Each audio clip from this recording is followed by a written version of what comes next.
আসসালামু আলাইকুম এভরিওয়ান, সবাই কেমন আছেন? আশা করি সবাই ভালো আছেন। সো ভিডিওর ক্লিপ দেখে তো বুঝতেই পারছেন আজকে আমরা কই যাচ্ছি। সো আমাদের সাথেই থাকুন, দেখতে থাকুন। সো আমরা পলাশবাড়ি থেকে বাসে উঠে বললাম গাইবান্ধার উদ্দেশ্যে।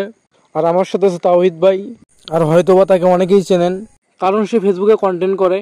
আর যারা যারা চেনেন অবশ্যই কমেন্টে জানাবেন। আর আজকের আবহাওয়াটা অনেক খারাপ ছিল, মনে হয় বৃষ্টি হবে। সো আমরা 30 মিনিটের জার্নি পার করে আমরা গাইবান্ধা এসে পড়ি। আবহাওয়া খারাপ হওয়ার কারণে দাঁড়িয়ে আছি, কখন জানি আবার বৃষ্টি শুরু হয়ে যায়। বলতে না বলতেই দেখেন বৃষ্টি শুরু হয়ে গিয়েছে। সো এটা ছাতা নিয়ে আমরা রওনা দিলাম পৌর পার্কের উদ্দেশ্যে। তো একটু পরেই পৌর পার্কে চলে আসি। তো গাইবান্ধাতেও দেখি ভাইয়ের আবার ফ্যান ফলোয়ার আছে, ভাইয়েরাও নাকি ভিডিও করে, তারা নাকি ভাইয়ের ভিডিও দেখে, তাই কিছু শিখাচ্ছিল ভাই যেভাবে কন্টেন্ট করলে ভালো হয়। তো পৌর পার্ক থেকে স্টেশনের উদ্দেশ্যে রওনা দিলাম, কারণ যার জন্য আমাদের এই গাইবান্ধায় আসা তাই ওখানেই আসবে। সো আমরা স্টেশনে আসি, কিন্তু আমাদেরকে ওই পাশে যেতে হবে কারণ রঞ্জু ভাই ওই পাশে বসে আছে আমাদের জন্য। সো অবশেষে ভাইয়ের সাথে দেখা হয়ে গেল আমাদের। আর এখানে এসে দেখি শুধু রঞ্জু ভাই না, সৈকত ভাই আরও একটি ভাই আছে, ইনিও কন্টেন্ট করে, ব্লগ ভিডিও বানায়। যদি কেউ চিনে থাকেন কমেন্টে অবশ্যই জানাবেন। আর এখানে আসার উদ্দেশ্য হচ্ছে সামনে 27 তারিখে, আপনারা অনেকেই জানেন, হয়তো অনেকেই জানেন না, কন্টেন্ট ক্রিয়েটর মিটআপের আয়োজন করা হয়েছে। আপনারা সবাই আমন্ত্রিত আসবেন। যারা যারা এই মিটআপে অংশগ্রহণ করতে চাচ্ছেন তারা আমাদের তাওহিদ ভাইয়ের সাথে যোগাযোগ করতে পারেন। ওনার কাছে টিকিট আছে, ওনার কাছ থেকে টিকিট সংগ্রহ করবেন।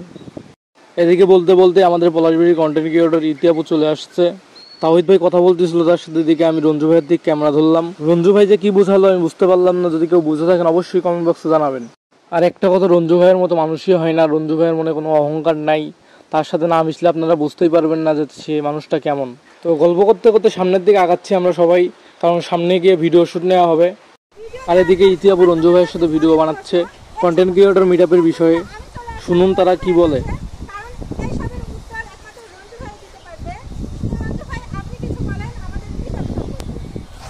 সম্পর্কে বলবো, আগামী 27 জুলাই গাইবান্ধা জেলা স্টেডিয়াম মাঠে গাইবান্ধার ছোট বড় সকল কন্টেন্ট ক্রিয়েটরদেরকে নিয়ে একটি মিটআপের আয়োজন করা হয়েছে, যেটা আমি একটু আগে বললাম। তারপর দেখি মিরাজ ভাই ইতিহাপুকে আবার প্রশ্ন ধরা শুরু করছে। তো মিরাজ ভাই ইতিহাপুকে কি প্রশ্ন ধরলো দেখুন।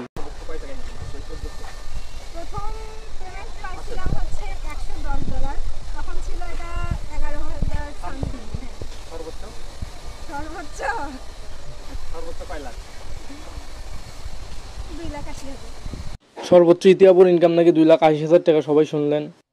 সেখান থেকে চলে আসি আমরা পৌর পার্কে। দেখতেই পাচ্ছেন রঞ্জু ভাই ওখানে দাঁড়িয়ে আছে, আর এদিকে সবাই ভিডিও বানাচ্ছে, কেউ গল্প করতেছে। আর এদিকে তাওহিদ ভাই মিটআপের বিষয় নিয়ে ইতিহাপুর সাথে ভিডিও বানাচ্ছে।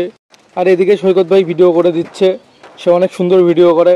তো সব শেষে অনেক ক্ষুধাও লাগছিল, তো যেই কথা সেই কাজ, আমরা চলে যাচ্ছি ভাবির হোটেলে। তো